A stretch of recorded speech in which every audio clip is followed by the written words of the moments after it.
Morning. We're coming to you from election headquarters at the Press Democrat. It's the day after the election. I'm Brett Wilkison. I'm joined today by two of our reporters, Paulina Pineda and Phil Barber, and our guest, Sonoma State political scientist David McCuan. David, thanks so much for joining us today. Thank you. Pleasure to be here. We know this is one of your busiest days of the year.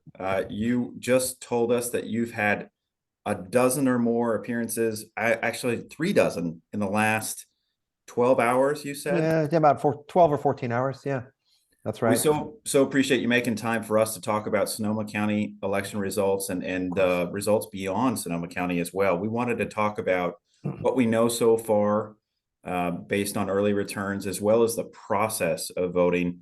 I think I'll kick it off just by asking what drew your attention in what we know so far from the results that were posted? Anything that jumped out at you?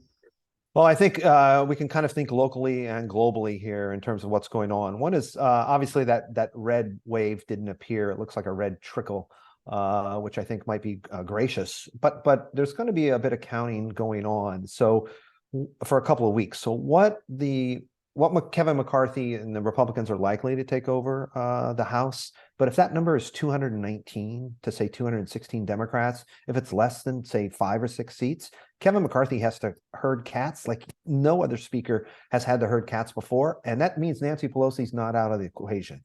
So that's something to think about, but it all does kind of reverberate to California. So the Golden State in terms of what happens here. And if we think about that, that means that things like propositions, like Proposition 1, which was designed to blow up turnout. That is, it's about reproductive rights, sure, but it's about drawing certain types of voter segments out to polls and to vote. And that means in places like California District 41, that's a Republican district held by Ken Calvert down in Riverside. He's losing and he's going to lose. And that means that the strategy of drawing people out, where Gavin Newsom was last night at that victory party for Prop 1, is a huge component of Democratic strategies moving forward and hugely important in swing districts. Then if you kind of move more kind of to the Bay Area and you look at what's going on in Sonoma County, right? Sonoma County tends to be a county that where people like to vote early and often and has a high participation rate. We've seen this at the university, but we've also seen this historically within Sonoma County. But there weren't a lot of races on the ballot this time that had a lot of sizzle. Right, we had district elections in some places for the first time. We have some competitive races in Rohnert Park and the Friendly City, but we also had, at least one contentious city council race going on in Santa Rosa that Paulina covered, for example. In the background of all of this is whether elections work as they're supposed to, and whether the integrity of elections and the legitimacy of our democracy can really function moving forward. And so when we're counting ballots and we don't know what's been counted or how close things are in Assembly District 12 race, or how close they are for the city of Santa Rosa, one thing we have to pay attention to is educating voters about what this process looks like and that they can have faith in democracy. And that's certainly been a change over the last 5 or 6 years, but it's been a longer running change in American politics since the late 1960s. And so what's happening locally and having faith in that, I think, is an important component of the results that we see, say, in the next couple of days and weeks as we finalize the elections here in California. David, you mentioned that, one of the most contentious races we've seen locally is in Santa Rosa in District 4, which spans sort of the northeast portion of the city. We have 2 of the 4 candidates who are tied almost in votes. There's about 100 votes separating them between incumbent Victoria Fleming and challenger Terry Sanders, a former firefighter in Oakland. We were watching votes being counted last night, and throughout the night, it was just a trickle of votes. Yeah. Nothing really changed. The percentages pretty much stayed the same. What do you expect to see in that race? When do you think we'll have a clearer idea of how that will shake out? So looking at that particular race in District 4, just before coming on here, we have about 124 votes separating Terry Sanders in the lead from Victoria Fleming, the incumbent. That's about the number of votes, a little more than what Sherry Shamsavari got. She got about 122 votes. But obviously, Henry's presence in that race, hugely important. And the controversies therein. So there's a couple of things about that race. One is voter turnout looks too low in that race because Victoria, as the incumbent, needs to draw out her base and get her voters out to the polls. Remember, there weren't a lot of races, a lot of sizzle, right? Not a lot happening at the county level, not a lot happening really at some level with other elements of other races. So about drawing out the base vote, doesn't look like that happened. And I think there's a challenge for Terry Sanders if he is successful. And if we see this draw out, and I would point to ballots counted between now and about November 15th. So I think we'll have a good sense of that race based upon conversations with the county office here and with Diva, probably in about a week or so. And as we look at that, how does someone like Terry Sanders, who ran a very personalized race against the incumbent and attacking the city council writ large, when you run that way on electioneering and it's about contrast and difference, how do you actually govern? How do you actually get the city council and bring people whole? Because electioneering is about contrast or difference. Paulina stinks, Phil's no good, blah, blah, blah, you know, contrast and difference. And then you have to come together and move your city council members together. And Terry didn't run a race that was about kumbaya and the group hug. If anything, he wrote, and graciously, he ran a race that was about distinction and difference and dysfunction, and that I don't like X or Y. And that's going to be really hard to navigate your way forward in a city council that has some serious issues to look at and has some serious kind of, I would say, cuts or cleavages or pressures there between individuals. If he's successful, it'll be, I think, a real challenge for him to be a team player on a city council that already has problems with getting people appointed in the right direction. You don't want that city council to devolve into something that looks like, oh, the county board of supervisors. And that's the danger, I think, that goes on. David, we had two other high-profile races for at-large mayor seats, Petaluma and Windsor. I think we have a fairly definitive result in Petaluma. Yeah. Kevin McDonald taking what looks to be an insurmountable lead in that race. He stopped short of declaring victory last night, but he's got a 2-to-1 advantage over his opponent, Linda DeFischer. Anything that you saw in that race or in the Windsor race between Rosa Reynosa and Esther Lemus, also an at-large post? Only the second time that Windsor has elected a directly elected mayor. It'll be the first woman in that seat, and the first time that they have cast ballots for mayor since the Dominic Popoli scandal engulfed that town.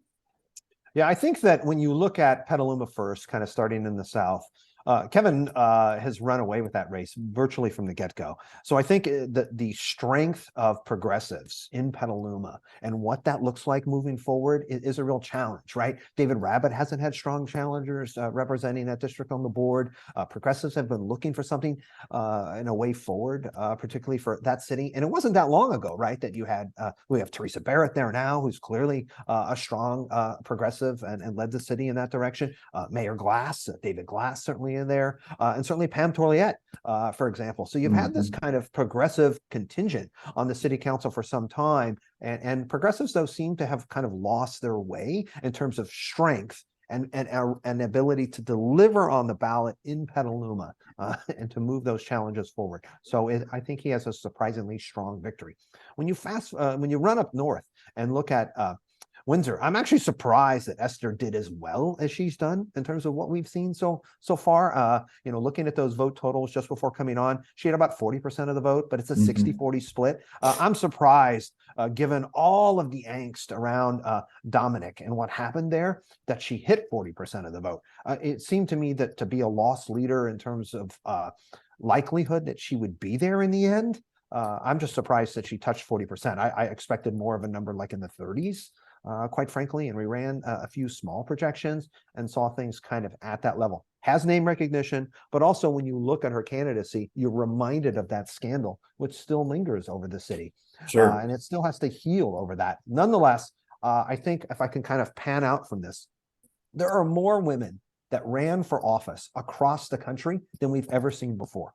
178 lesbian, gay, transgender individuals who ran in California alone. And you saw a huge amount of diversity up and down and across the ballot writ large. If 1992 was the year of the woman, 2022 is by far the year of diversity and women and candidates moving forward across the country. So what's happened in Windsor, I think, is also indicative of cities and localities across California and across the nation. Things are changing. And this, I think, is one element of our national politics and the division that we're seeing of this kind of us versus them thing, especially as more and more voters move into the electorate who don't look like much of the panel, but not all of the panel, that look more like Oakmont than what the population actually looks like. And I think that's something to pay attention to. Because I study this group called the Rising American Electorate, or the RAY, and the RAY are fundamentally changing American politics, and they're fundamentally changing what happens in Sonoma County, what happens in the city of Santa Rosa, and what happens in the town of Windsor, and certainly in points northeast, south, and west here. Phil, both you and Paulina were out in the field yesterday monitoring turnout, talking to voters as well as election officials. Do you want to take a stab at what you saw out there and ask David for his feedback?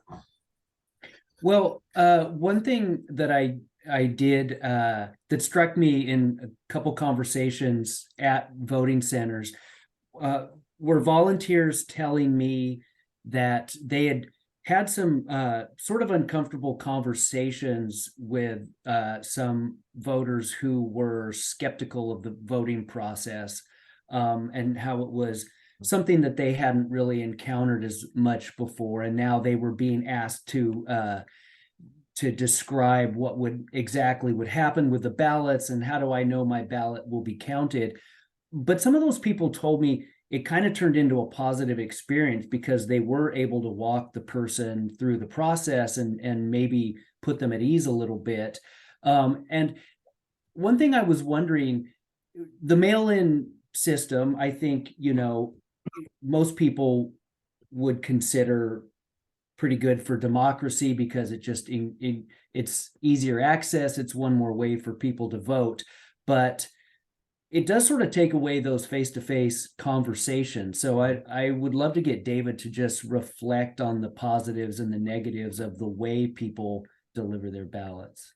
Yeah, I mean, if you think about it, wasn't that long ago that Republicans ran vote by mail campaigns, right? They locked in their absentees. They did that early and often. And Democrats showed up on in terms of turnout on election day. That was a model that labor ran. That was a model that the various interest groups, environmental groups, for example, all ran, that will have that turnout heavy. All of that has completely changed. Right now, Republicans are subject to weather in Nevada. Now, all of a sudden, interest groups in Sonoma County want to lock in their vote by mail ballots as early as possible. And you have a series of states that are doing all mail-in ballots. Every ballot or every voter that's registered gets a ballot. What does this process look like? You get signature verification problems. There are some states that weigh the envelope, and some counties that weigh the envelope, and they can tell whether all of the ballots, all of the pages are in there or not, and can reject it just by the nature of the weight before it's even opened or scanned. So the technology's come a long way. But getting voters to understand that, the election administration, which is typically something that registrars pay attention to, or typically something that pointy-headed academics pay attention to, is a heavy lift. And so we have to do a better job, I think, with the media, with educational institutions, with organizations like the League of Women Voters, and registrars to explain to people the integrity of the ballot and what this looks like and why it is, in 2020, we had the most secure election possible. It was the most effective election possible, and everything else is just hogwash. And that's the polite term for what's going on. But what has happened is the door has opened a crack that maybe what we see in the 4th in the city council is not exactly what is happening in terms of ballot integrity. And that objection would be raised by certain elements of the campaign if they weren't successful. So as Republicans become successful today or overnight, all of a sudden they've discovered election integrity, that elections are secure because they recognize that they've won, and they won't recognize anything else. This is like, in Pee Wee League. This is like learning to be poor sports figures and just not understanding how to lose. And I think we have to do a much better job of educating individuals to stop this childlike tendency to reject things you don't like. And that's especially, I think, a problem even locally, let alone globally or nationally. Yeah, we haven't seen it as much on the nonpartisan races at the local level in our area. Right. But we have certainly seen that trend develop elsewhere across the state and the nation. We're only dozens of ballots or a few dozen ballots could make the difference for who sits on a planning commission or a school board or what that looks like. So it can have a huge impact statistically for what's going on. Yeah. Phil, one of the pre-election stories you had was based off of the announcement that we were going to have federal election monitors in our area. You ran into a few of those yesterday. David, in your experience, have you seen that process play out in other jurisdictions or in our area? And what should readers or our listeners know about that? So I have participated in election administration monitoring activities in the southern United States and overseas. I was election monitor in Somalia, for example, and in parts of Eastern Africa many years ago, kind of pre 9/11 at that time. And I've participated in the southern United States, reviewing ballots and administrative procedures to help ensure the integrity of the ballot in earlier elections, 20 years ago type thing. But to see or hear about federal election monitors being in this particular county, and a county that typically sees the third, fourth, fifth largest turnout in the state historically every election, is I think a giant bellwether about where things sit. Because we're not talking about a county like out in the sticks in southern United States. We're talking about a county that usually is right at the top 10%, quarter percent, whatever it is in the state in terms of participation and integrity. And one reason that the registrars move so slowly in this county historically is they want to ensure the integrity of the ballot. They take that full 30 days to certify as much as possible. And it drives people like us nuts because we don't know what's going on in terms of the differences in the ballot and what's outstanding. But they're trying to ensure the integrity of the count. And that is hugely important. It just takes a long time. So when we see these monitors, I think what it does do is it does give an instance of moving forward on, oh, is this real? Can we really trust what's going on? It cracks that door again about the legitimacy of democracy, the legitimacy of the press, the legitimacy of universities and what we're doing. And I think that comes at great cost to democracy. The argument that every election is the most important election of our lifetime, right, seems to have kind of fallen on deaf ears. But as you start to challenge the integrity of what's going on, you're challenging the nature of our democracy. And that's a rejection of democracy across the ballot and across the aisle. It's not just a rejection of the results. It's more fundamentally difficult when you're doing that. David, could I ask a quick follow-up to that? What's the likelihood that we will learn what the Department of Justice found in their monitoring here? Will they release a report, or will we hear anything? Yeah, usually there is an on-site report that's put together. It's usually an interim report and then a final report. The final report can take some time. The final report can take, as long as a year. There was a report that was released on the integrity of the 2020 presidential election. That was released by the General Accounting Office, the GAO, and they interviewed registrars and they interviewed elections officials across the country, not just in blue states or red states, but in purple areas within, and released this report and found that particular election to be the safest, most secure, and the most efficient election ever in the history of the United States. The Congressional Budget Office helped fund it, and the GAO released it. But it was an exhaustive report that's hundreds of pages long. But they would take interim reports like what we see from people on the ground and fold that into the experiences and to talk to these individuals about how they conducted election and how they dealt with problems or challenges. Like, for example, people showing up at the registrar's office to monitor or watch or to bully their way in to the results, right? We used to go there to watch what was coming in a manual way, and that was like the de facto election party. Now it's a place where there's like this bullying that goes on, and this is one reason you see a camera of the count that the registrar's office has now, where you can go online and watch what's going on, because the very integrity of what this looks like and the nature of having these officials here is problematic now, because now you're challenging, oh, is it really true? And can we really believe the results? And that's really a problem for us writ large. And it's right here in Sonoma County. David, I wanted to take us to back to another local race here in Rohnert Park.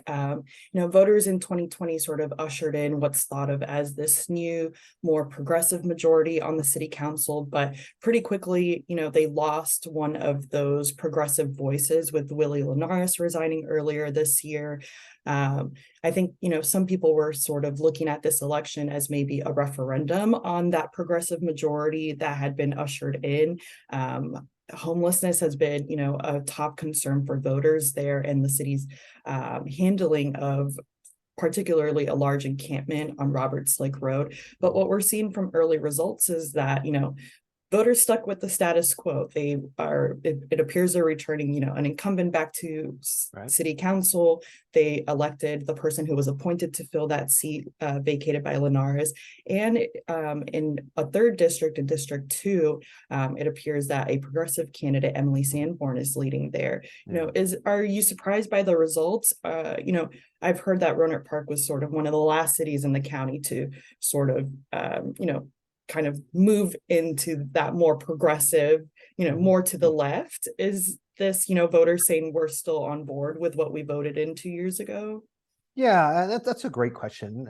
Rohnert Park has changed a lot, and it has not only changed a lot, its politics and its move to district elections, all of that has kind of slowed. So I think it is correct in the sense that while it's been changing on the ground, and while neighborhoods have been changing, while writ large Sonoma County has been changing, the state of California has been changing, Rohnert Park has been one of those places that has been a little bit behind the curve. So when you see Samantha Rodriguez, for example, do really well in District 1 to kind of return her to the council, when you see a young progressive like Emily Sanborn come in and do so well for District 2, and then you see that battle joined in District 5, right, between Susan Hollingsworth Adams and someone who represents kind of the previous generation or the older generation or a different view of Rohnert Park, and Joe Callahan, and Adams just destroyed him in that race. I mean, she basically wins 60-40 more or less, and that's a huge component of where the city is going.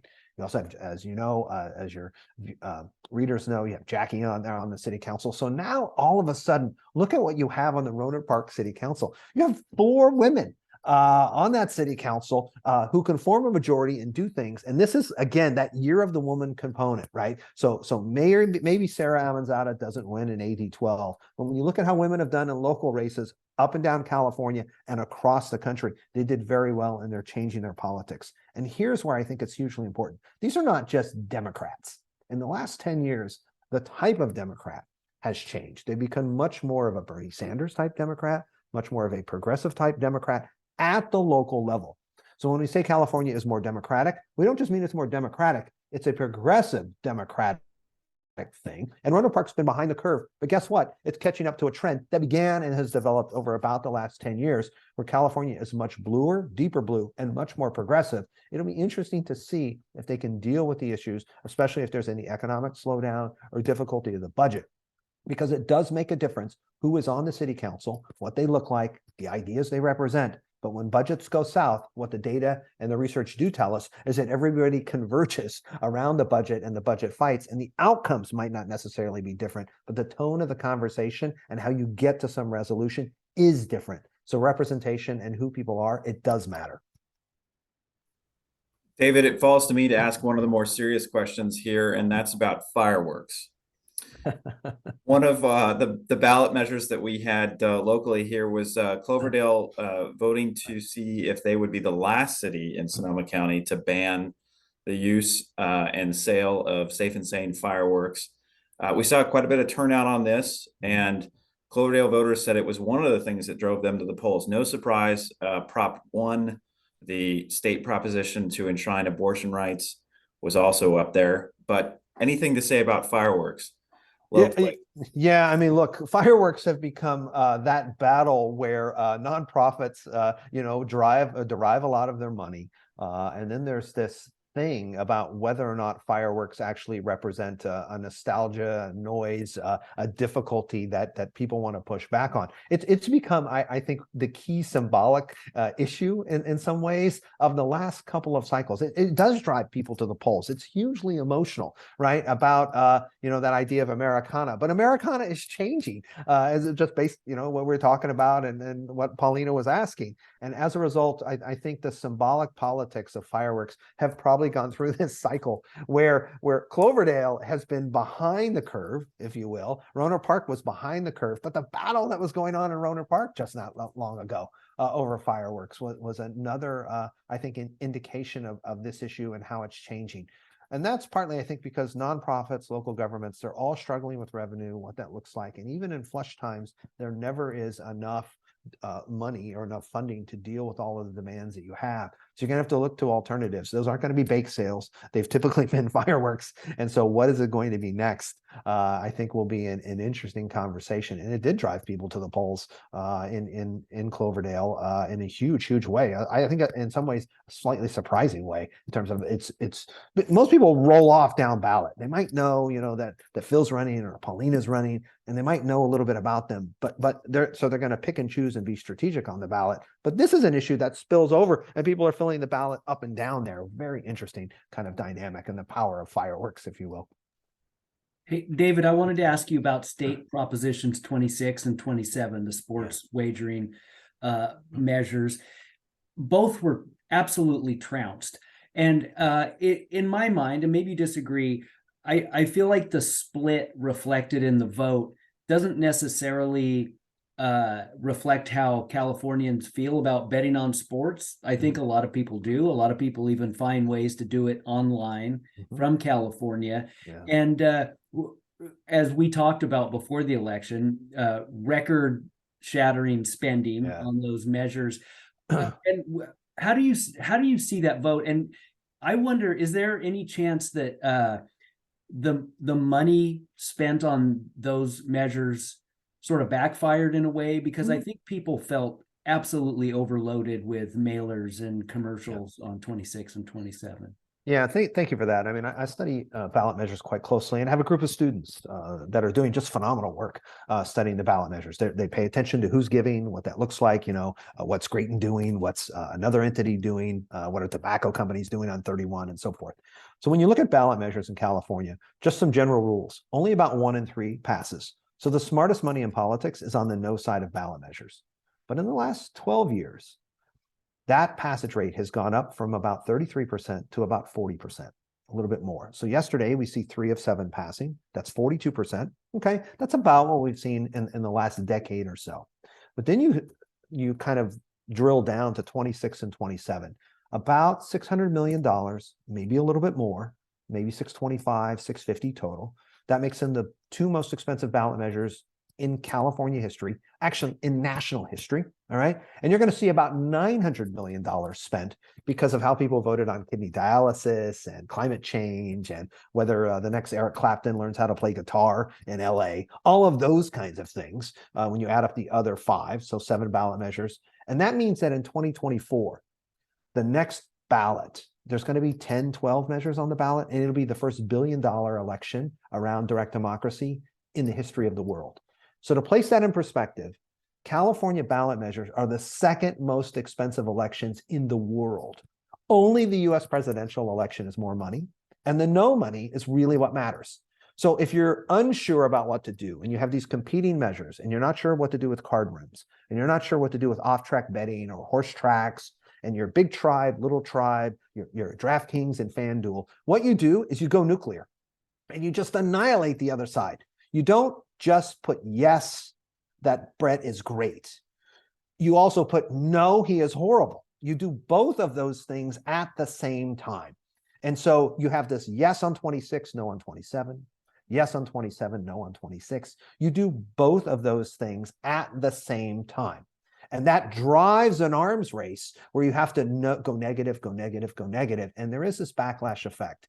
The analogy I use, because I'm a college professor, is that, before you go to the party at midnight, you're drinking beer, you're drinking beer, you're drinking beer. And then you go to the party, and what do? You switch to whiskey or tequila, and you yak. So the yak effect is diminishing marginal utility. So each additional dollar that you spend, you're actually netting less than one vote. You're turning people off. And that's exactly what happens. So what you have to do is spend just the right amount of money and stop, because each additional dollar you're spending is producing a higher yak effect. And that's what you see. You also had a legislative solution about 18 months ago that the big tribes killed in Sacramento. Our own local senator, Bill Dodd, Senator Dodd was central to this in terms of trying to get a deal, and it fell apart.